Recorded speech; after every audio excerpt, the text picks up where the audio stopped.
Assalamu alaikum. Welcome back to my channel. The topic of today's discussion is nitric acid. Nitric acid is today's topic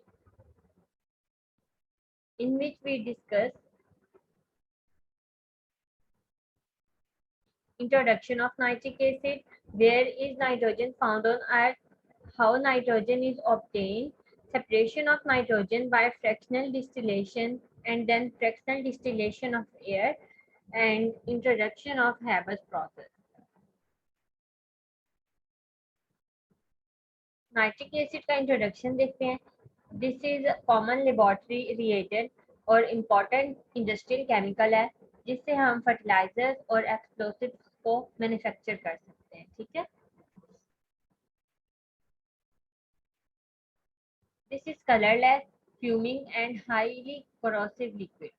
ये colourless है, इसकी strong smell होती है और highly corrosive liquid है. ठीक है.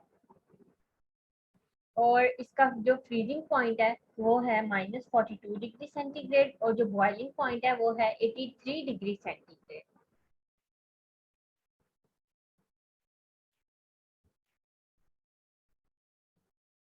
हम इंट्रोडक्शन को कंटिन्यू करेंगे. ये टॉक्सिक होता है और ये सीवियर बर्न कॉज कर सकता है. ठीक है. इसलिए आपको एहतियात से इसको यूज करना चाहिए, एहतियात से इसको हैंडल करना चाहिए. It dissolves metal such as iron, copper and silver. देखिए ये इतना ज्यादा टॉक्सिक होता है कि ये अपने अंदर मेटल्स को डिजॉल्व कर लेता है, like iron, copper and silver. और ये एक स्ट्रॉन्ग ऑक्सीडाइजिंग एजेंट है और इसका केमिकल फार्मूला है HNO3.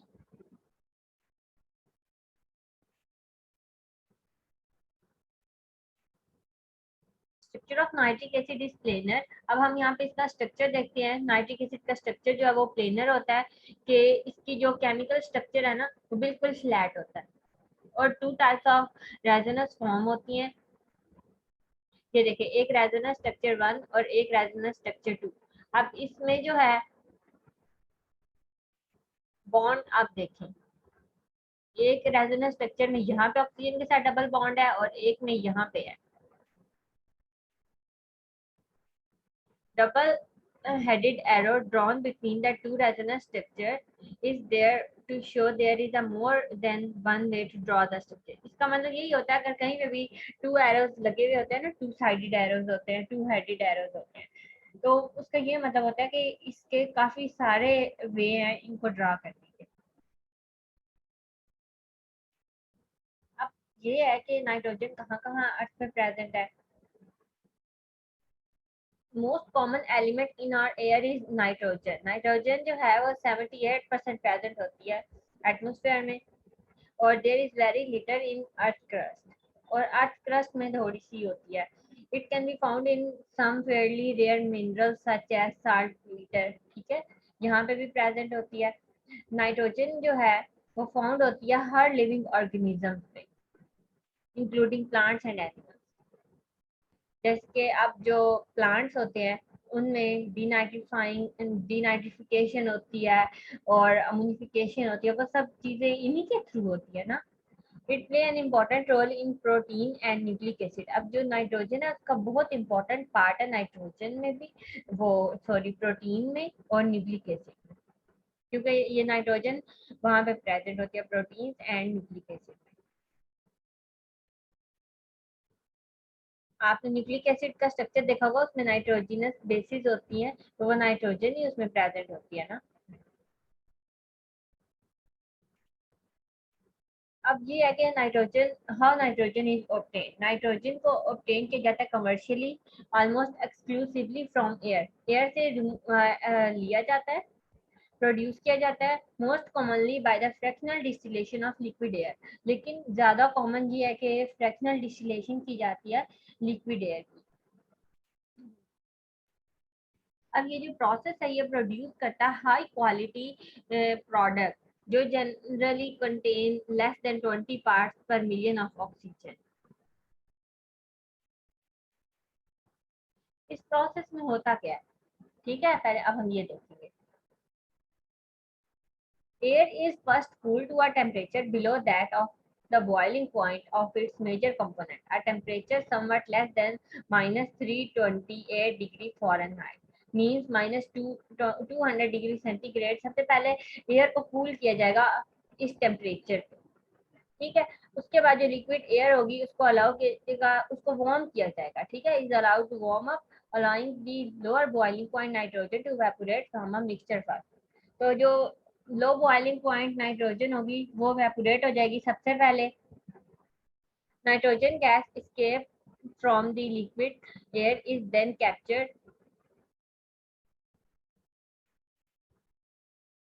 captured cool and then liquefy once again। अब जो नाइट्रोजन गैस बाहर जाएगी लिक्विड एयर में से जो निकलेगी उसको फिर कैप्चर इकट्ठा किया जाएगा, उसको कूल किया जाएगा और उसके बाद उसको लिक्विफाई किया जाएगा, ठीक है। Separation of nitrogen by fractional distillation. अब हमने नाइट्रोजन को सेपरेट करना है फ्रैक्शनल डिस्टिलेशन के। तो air is a mixture of gases, ये तो आप सबको पता है। The amount of water vapour in the air varies from place to place. अब जो वाटर वेपर्स की अमाउंट है एयर में वो वेरी करती है प्लेस टू प्लेस और डे टू डे, ठीक है। Some of gases in the dry air are, अब ड्राई एयर में कौन कौन सी गैसेस होती हैं? Nitrogen, oxygen and argon. Some are compound जिनमें carbon dioxide and water vapour, water H2O। देखिए नाइट्रोजन की 78% है, ऑक्सीजन की 21 है, आर्गन की 0.9% है और कार्बन डाइऑक्साइड की 0.04।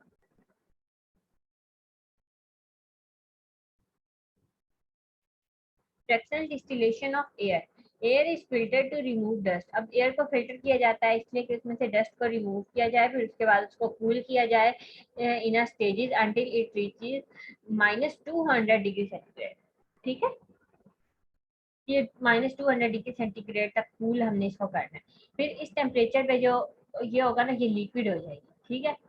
The air has been liquefied. अब एयर जो है वो लिक्विफाइड हो चुकी है। Here's what happen as the air liquefied. अब देखते हैं कि क्या क्या होता है कि जब एयर लिक्विफाई होती है। वाटर वेपर्स कंडेंस हो जाते हैं और रिमूव किया जाते हैं एब्जॉर्बेंट फिल्टर के थ्रू। कार्बन डाइऑक्साइड फ्रीज हो जाती है -79 डिग्री सेंटीग्रेड पे और उसको रिमूव कर दिया जाता है। दो स्टेप हो गए। तीसरा है ऑक्सीजन लिक्विफाई हो जाती है -183 डिग्री सेंटीग्रेड पे और जो नाइट्रोजन है वो लिक्विफाई होती है -196 डिग्री सेंटीग्रेड पे। तो ये सारे टेम्परेचर वगैरह याद रखने हैं। और ये भी हो सकता क्वेश्चन आता है what happened when the air liquefies. तो आपने ये सारी कंडीशंस बतानी है कि जब वो लिक्विफाई होती है तो क्या होती है, जितनी भी अंदर कंपोनेंट्स होते हैं वो सारे लिक्विफाई हो जाते हैं और उनके आते हैं टेम्परेचर बताने हैं। Liquid nitrogen and oxygen are then separated by the fractional distillation. अब लिक्विड नाइट्रोजन और ऑक्सीजन को सेपरेट किया जाएगा फ्रैक्शनल डिस्टिलेशन के थ्रू।